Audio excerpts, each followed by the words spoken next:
안녕하세요. 4월 21일 화요일 새벽 예배를 하나님 앞에 올려드립니다. 기도하십니다. 예수님 감사합니다. 오늘도 새날을 허락하신 하나님, 날마다 생명을 허락하시는 그 은혜를 붙잡고 사망의 음침한 골짜기 같은 세상을 믿음으로, 감사함으로, 담대함으로 살아갈 수 있도록 하늘로부터 내려오는 새 힘을 우리에게 오늘도 말씀으로 허락하여 주시옵소서. 하나님, 미국 땅을 불쌍히 여기시고 지금 전 세계에서 코로나 바이러스로 인하여 어려움을 겪는 영혼들 주여 불쌍히 여겨 주시옵소서. 저들의 복음을 듣게 하시고 빨리 치료제가 개발되어 치료받을 수 있게 하시며, 또한 이 어려운 시간에 힘쓰고 애쓰고 있는 지도자들에게 지혜를 주시고, 특히 의료 관계자들에게 하나님 건강과 평안함을 허락하셔서 이 모든 시간들이 은혜롭게 넘어갈 수 있도록 하나님 불쌍히 여겨 주시옵소서. 무엇보다도 우리 성도님들 가운데 어려움을 겪고 곤란을 겪는 영혼들 부여 기억하여 주셔서 하나님 위로하시고 나아갈 방법을 허락하시며 지혜를 주시고 담대함과 평강을 허락하여 주시옵소서. 이 어려움의 때가 속히 지나갈 수 있기를 간절히 소망하며 이전보다 더욱더 주님을 사랑하는 영혼들 되게 하여 주옵소서. 감사하고 예수님의 이름으로 기도했습니다. 아멘. 우리 예찬송가 512장, 새찬송가 315장 내 주 되신 주를 참 사랑하고, 가사를 생각하면서 찬양합니다.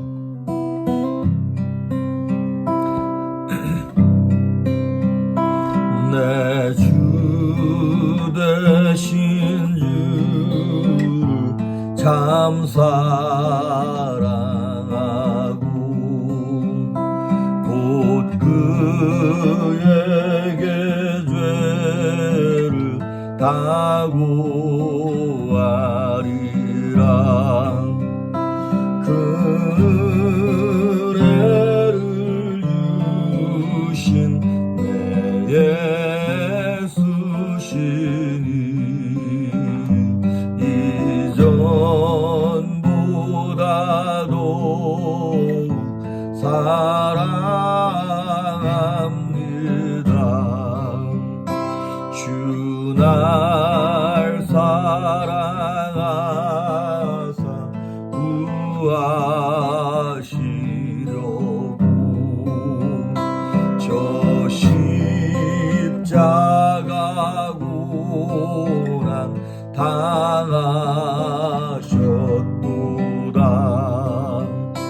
그가 시관 쓰신 내 주 배우니 이전보다도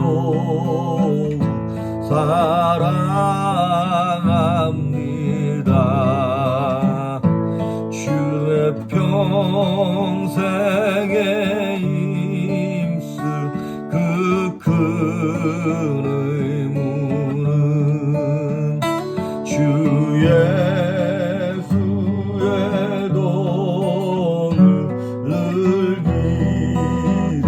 기리다가 숨질 때에라도 내 할 말씀이 이전보다도 사랑합니다. 그 영광의 나라 나 들어가소. 그 풍성한 은혜 늘 감사하리. 금멸 유관 쓰고 나 찬송할 말 이전보다도 사랑합니다.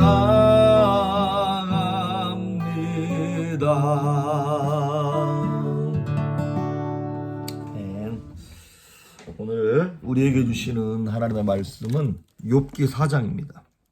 욥기 4장 1절부터 원래는 21절까지 다 읽어야 되는데 너무 많아서 욥기 4장 1절부터 일단 11절까지 제가 봉독해 올립니다. 대만 사람 엘리바스가 대답하여 이르되 누가 네게 말하면 네가 실증을 내겠느냐? 누가 참고 말하지 아니하겠느냐? 보라, 전에 네가 여러 사람을 훈계하였고 손이 늘어진 자를 강하게 하였고 넘어지는 자를 말로 붙들어 주었고 무릎이 약한 자를 강하게 하였거늘 이제 이 일이 네게 이르러 네가 힘들어하고 이 일이 네게 닥치매 네가 놀라는구나. 내 경외함이 내 자랑이 아니냐? 네 소망이 네 온전한 길이 아니냐? 생각하여 보라. 죄 없이 망한 자가 누구인가? 정직한 자의 끊어짐이 어디 있는가? 내가 보건대 악을 밭갈고 독을 뿌리는 자는 그대로 거두나니 다 하나님의 입 기운에 멸망하고 그의 콧김에 사라지느니라. 사자의 우는 소리와 젊은 사자의 소리가 그치고 어린 사자의 이가 부러지며 사자는 사냥한 것이 없어 죽어가고 암사자의 새끼는 흩어지느니라. 아멘. 오늘 시간 되시는 분들은 4장 끝까지 한번 이렇게 정독해서 읽어보시고, 원래는 4장과 5장을 묶어서 이렇게 하려고 했는데 좀 내용이 많아서 일단 초반 며칠 동안은 욥기를 좀 이렇게 디테일하게, 앞부분은 디테일하게 보고 뒤로 넘어갈수록 이렇게 장을 뭉뚱거려서 보도록 하겠습니다. 오늘 이제 드디어 욥하고 새 친구들하고 대화가 시작합니다. 7일 동안 함께 아파하고 힘들어하다가 엘리바스라고 하는 친구가 먼저 입을 떼기 시작하는 거예요. 이 엘리바스를 뭐라 그랬냐면 대만 사람이란 말이 나와요. 대만이 에돔 지역에 있는 도시입니다. 그런데 이 대만이라고 하는 도시가 현자들이 많은, 그러니까 똑똑하고 지혜로운 사람들이 많은 도시로 예전부터 유명했던 동네예요. 거기서 이제 온 친구니까 나름의 지식, 경험, 논리를 가지고 지금 이제 욥의 고난에 대해서 해답을 주려고 그러는 거예요. 그런데 3절, 4절, 5절을 보시면요. 아니, 4장 전체가 너무너무 아프게 대답을 해주는 거예요. 3절을 보니까 보라, 전에 네가 여러 사람 훈계하고 손이 늘어진 자, 이렇게 막 연약한 자를 네가 강하게 했고 넘어진 자를 말로 붙들어서 이렇게 세워주고 무릎이 약한 자를 강하게 했고 그랬는데 이제 네가 넘어졌네. 이제 네가 엎드려졌네. 응? 야, 네가 옛날에 그 시험 든 사람, 넘어진 사람들 힘내라고 그렇게 충고하던데 너는 왜 지금 그렇게 못하고 있니? 이 말입니다. 너무나 아주 독설을 날리고 있는 거예요, 지금 엘리바스가. 그냥 7일 동안 아파했던 거 그러고 있다가 그냥 집에 돌아갈 일이지. 지금 엘리바스는 마치 예수님을 조롱했던 사람들의 논리랑 똑같은 거예요. 예수님이 십자가에 달려 돌아가실 때 주변 사람들이 이렇게 얘기했어요. 아니, 야, 네가 옛날에 남들은 잘도 구원하더만 너는 구원 못하네. 이 논리를 가지고 지금 엘리바스가 똑같이 욥을 공격하고 있는 것입니다. 그런데 엘리바스가 처음부터 공격하려고 했던 건 아니에요. 문제는 뭐냐면 엘리바스의 사상이고 생각이에요. 그러니까 오늘 4장, 5장 다 똑같은 내용인데요. 이거예요. 인과응보. 그러니까 이 결과가 나타나는 것은 틀림없이 이런 원인 때문이야라고 하는 공식을 갖고 있는 거예요. 이거는 이거. 물론 세상의 사물은 그럴 수 있어요. 하지만 인간이나 생명은 그 모든 공식에 다 맞아 떨어져 가는 것이 아니지 않습니까? 그리고 이 사람이 엘리바스가 인과응보랑 또 하나 있는 게 뭐냐면 권선징악. 우리 옛날에 뭐 꼭 선한 사람은 승리하고 악은 심판받는다라고 하는 것이 있지만 우리 삶의 현실을 들여다보면 즉각적으로 심판받지 아니하고 악한 자들이 또 의로운 사람들이 즉각적으로 보상받지 못하는 경우들이 굉장히 많이 있지 않습니까? 그럼에도 불구하고 지금 엘리바스는 이런 거예요. 네가 지금 심은 대로 거두고 있다. 7절에도 보면 이렇게 나와 있어요. 생각하여 보라. 죄 없이 망한 자가 누구인가? 정직한 자의 끊어짐이 어디 있는가? 여러분, 어떻게 이런 말 할 수 있어요? 네가 지금 망한 것은 네 죄 때문에 그런 거야. 틀림없이 네가 숨겨놓은 죄가 있어. 이 얘기를 지금 하고 있는 것이에요. 그리고 8절에도 보면 내가 보건대 악을 밭갈고 독을 뿌리는 자는 그대로 거둔다. 너 심은 대로 지금 거두는 거야. 악인은 망하게 되어 있어. 물론 악인은 망합니다. 마지막 심판날에는 확실하게 망합니다. 그런데 지금 이거는 욥이 뭐 잘못해서 그런 것도 아닌데다가 설령 욥이 잘못했다 하더라도 지금 뭐 항상 그렇게 이 상황으로 이렇게 갈 수 있는 게 아닌 거거든요. 지금 욥의 원인에 대해서 아무도 지금 알지 못하는 상황인 거거든요. 그러면서 9절에 보면 이렇게 나와 있어요. 다 하나님의 입 기운에 멸망하고 그의 콧김에 사라진다. 하나님께 짓는 하나님이라는 거예요. 10절에 보니까 사자의 우는 소리와 젊은 사자의 소리가 그치고 어린 사자의 이가 부러지며 사자는 사냥하는 것이 없어 죽어가고 암사자의 새끼는 흩어지느니라. 이게 뭐냐면 지금 욥의 형편을 빗대어서 욥이 사자인데 사자의 우는 소리와 젊은 사자가 뭐냐면 어린 사자, 젊은 사자가 욥의 자녀들을 얘기하는 거예요. 다 죽었잖아요. 야, 네가 지금 이렇게 몸 아프고 싹 다 잃어버린 것도 네 자식들이 싹 다 죽은 것도 이거 죄 때문에 그런 거야 라고 지금 얘기하고 있는 거예요. 너무나 잔인한 대답을 하고 있고 너무나 잔인한 충고를 하고 있는 거예요. 그러니까 엘리바스 같은 사람들은 인생에 답이 딱 하나밖에 없는 거예요. 마치 이런 거예요. 자기가 갖고 있는 툴이 망치밖에 없어. 그러니까 모든 사물이 못으로만 보이는 거야. 때로는 톱도 필요하고 벤치도 필요하고 뭐 이게 필요한데 자기가 배우고 듣고 알고 있는 것이 망치 하나밖에 없으니까 뭐든지 다 그냥 망치로 두들겨 패가지고 이건 이런 거야 라고 막 우겨 넣는 거고 쑤셔 넣는 것이죠. 그래서 사랑이 없는 정답. 그러니까 이 엘리바스가 말하는 인과응보 권선징악도 삶의 일부분에 있어야 정답입니다. 틀린 말은 아니에요. 하지만 일부분이다 이 말이죠. 그리고 정답은 정답 맞는 것 같지만 이게 옳은 정답이 아닌 거예요. 무슨 얘기냐면 틀리진 않지만 옳지도 않은 거예요. 지금 욥의 상황에 맞지 않는 거다 이 말이죠. 그래서 많은 사람들이 사랑 없는 정답을 주려다가 사람을 죽이게 됩니다. 우리 그렇잖아요. 내 자식이 뭔가를 잘못했을 때는 답이 쉽게 나오지 않습니다. 남의 자식이 뭔가 잘못했을 때는 그거 몇 대 맞아야지. 그거 잘못했으니까 감옥에 가야지. 너무나 쉽게 대답이 나와요. 예, 정답 맞는 것 같은데 그 대답대로 했을 때 그 자녀가 살아나냐? 못 살아납니다. 살리지 못하는 거예요. 그러니까 엘리바스의 말은 예수님 당시에 바리새인들, 종교 지도자들, 제사장들 꼭 이런 사람들 말과 똑같은 거예요. 맞는 것 같은데 그대로 살았다가는 아무도 못 살아나는 거예요. 요즘에도 이런 사람들이 많이 있죠. 교회 안에. 내가 언제 틀린 말 했냐고. 예, 틀린 말은 아니에요. 하지만 사람을 살리는 옳은 대답도 아닌 거죠.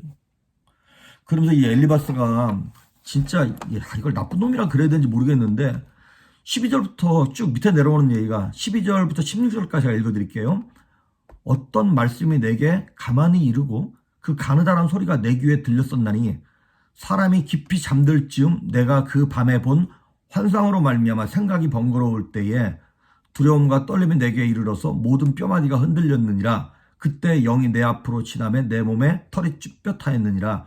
그 영이 서 있는데 나는 그 형상을 알아보지도 못하여도 오직 한 형상이 내 눈앞에 있었느니라. 그러면서 어떤 자기가 꿈을 꾸고 환상을 본 것에 대해서 지금 얘기하고 있는 거예요.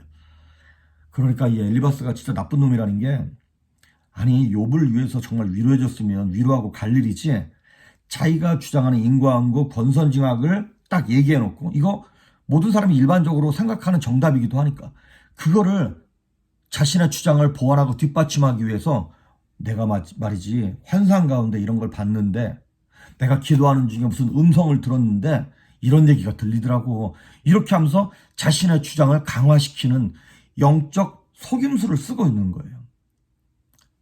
그래서 여러분 목사로서 교인들 가운데 이런 사람이 제일 어려워요. 뭐 봤다 들었다. 그러니까 여러분 지금도 하나님께서 보여주시고 들려주십니다. 그런데 하나님 내게 말씀하셨어. 이렇게 말하는 사람은 다 거르십시오. 대부분 가짜일 확률이 높습니다. 그 사람이 지옥 간다는 얘기는 아닙니다. 그런데 자신의 생각과 자신의 경험에 딱 갇혀가지고 영적인 혼란함과 혼탁함이 딱 섞여버려가지고 사람을 살리는 말을 못하는 거예요. 그렇게 이렇게 말하는 사람은 괜찮아요. 내가 받은 감동은 이런 거야. 이렇게 말하는 거 괜찮아요. 그런데 하나님 나한테 말씀하셨다고. 이거 영적 무당입니다. 다 따지고 보면. 여러분 우리 사회 거기서 사회학에서도 그 리플리 증후군이라고 있죠. 이게 뭐냐면 자신이 생각한 거, 거짓된 정보 이런 것들을 사실이라고 자기가 믿기 시작하는 거야. 거짓말을 말해놓고 그걸 진짜라고 믿기 시작하는 거. 그러니까 영적 리플리 증후군 이런 거를 얘기하는 뭐 봤네 들었네 하는 사람들이 얼마나 많은지 몰라요. 여러분 사실 지금도 예언은 유효합니다. 지금도 환상이 있습니다. 그런데 주의하실 것이 있어요. 첫째, 일반적인 예언이 있다는 것이에요. 이건 이거예요. 구약에 나와 있는 예언서들. 구약에 나와 있는 예언서들을 다 보면 다 이 얘기예요. 너희가 회개하면 복받고 너희가 회개하지 않으면 범죄하면 저주받는다. 이게 예언입니다. 그러니까 목사들이 하는 설교가 예언인 거예요. 성도들로 하여금 여러분 하나님 말씀 순종하면 하나님 여러분을 복 주시고 선한 길로 인도하시고요. 여러분이 범죄하고 회개하지 않으면 어려움 겪게 됩니다. 이거 설교잖아요. 그러니까 설교가 예언이라고 하는 것이죠. 그게 일반적 예언이에요. 특수한 예언, 지금도 있습니다. 지금도 하나님께서 때로는 앞날에 대해서 말씀하시기도 하시고 경고하시기도 합니다. 그런데 잘 들으십시오. 100% 맞는 예언은 없습니다. 그게 뭔 소리냐? 그러면 이 우리가 받은 이 영적인 예언이 틀린 거냐? 하나님이 잘못된 거냐? 아닙니다. 하나님은 100% 옳습니다. 문제는 뭐냐면 그 예언을 받아서 전달하는 인간이 잘못했다는 거예요. 수도 파이프가 있어요. 이 수원지로부터 물이 흘러와요. 물은 깨끗한 물이 흘러오는데 수도 파이프가 온전하지 못해가지고 낡아가지고 녹이 슬고 찌꺼기가 끼므로 말미암아 백을 보냈는데 백이 다 오지 않는 거예요. 찌꺼기가 껴서 오는 거예요. 예언하는 사람의 경험, 학벌, 자라온 환경, 상처, 시험 받았던 것 이런 것들이 막 맞물려가지고 하나님의 예언이 100% 깨끗하게 전달되지 못하는 것. 그러니까 100% 다 맞는 예언은 없습니다. 그러면 어떻게 해야 되냐? 예언을 분별하셔야 됩니다. 두 가지로 분별하셔야 돼요. 첫째, 그 예언을 한다고 하는 목사, 무슨 이상한 권사는 이런 사람들의 인격적인 열매를 보셔야 돼요. 도덕적인 열매.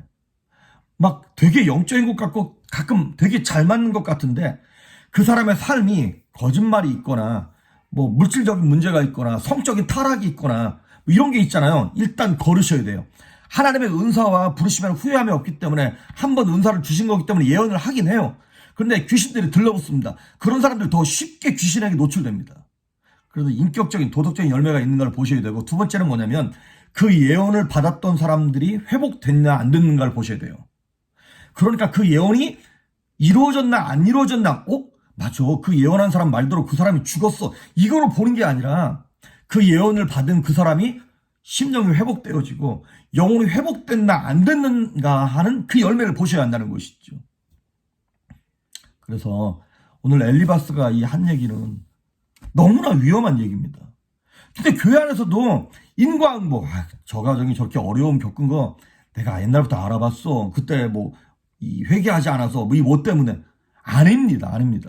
하나님께서는 그 사람을 향해서 또 다른 계획 때문에 그 일을 이루셨을지도 있다는 것이죠. 우리에게 일어나는 여러 가지 일들에는 배경과 다양한 원인이 있습니다. 어떤 이는 죄값 때문에, 어떤 사람은 성장 때문에, 어떤 사람은 사단의 시기 때문에 여러 가지 이유가 있습니다. 그러니까 한 가지로 대답하려고 그러지 말라고 하는 것이죠.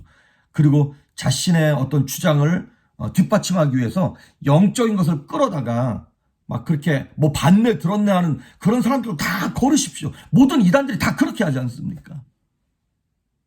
마지막으로 오늘 좀 제가 흥분했습니다. 마지막으로 우리가 주의할 것. 우리는 모두가 다 이 욥기를 보면서 내가 다 욥인 줄 알아. 엘리바스 있을 수 있습니다. 우리가 엘리바스 빌다 소발일 수 있습니다. 우리는 이 엘리바스처럼 영적 꼰대가 되지 맙시다. 그래서 자신을 늘 돌아보면서 하나님의 말씀에 이렇게 우리 스스로가 영적인 민감함을 가지고 내 삶은 인격적인 열매가 있는지, 도덕적인 열매가 있는지, 그리고 내 주변에 있는 사람들이 내 말로 말미암아 영향을 받을 때 선하게 영향받고 살아나는지, 아니면 내 한마디에 그 사람이 죽어가는지를 돌아보심으로 오늘 하루도 주의 은혜 가운데 승리할 수 있기를 주의 이름으로 축복합니다. 오늘 외우셔야 할 숙제는 갈라디아서 5장 22절 23절, 우리가 잘 아는 성령의 9가지 열매. 오직 성령의 열매는 사랑과 희락과 화평과 오래 참음과 자비와 양성과 충성과 온유와 절제니 이 같은 법을 금지할 것이 없느니라. 오늘 예수님의 이 온유와 성품을 우리의 삶 속에 드러낼 수 있기를 주의 이름으로 축복합니다. 기도하십니다. 예수님 감사합니다. 우리가 다 욥인 줄 알지만 혹시 영적 꼰대와 같은 엘리바스는 아닌지요. 우리의 혀를 붙잡게 하시고 입술에 파수꾼을 세울 수 있도록 하나님 인도하시며, 행여나 또 욥과 같이 고난당하는 영혼들, 주변에 들리는 쓰레기 같은 말들 때문에 낙심하지 아니하게 하시고 오직 예수님의 위로 때문에 살아날 수 있도록 성령님 기름 부어 주시옵소서. 감사드렸고 예수님의 이름으로 기도했습니다. 아멘.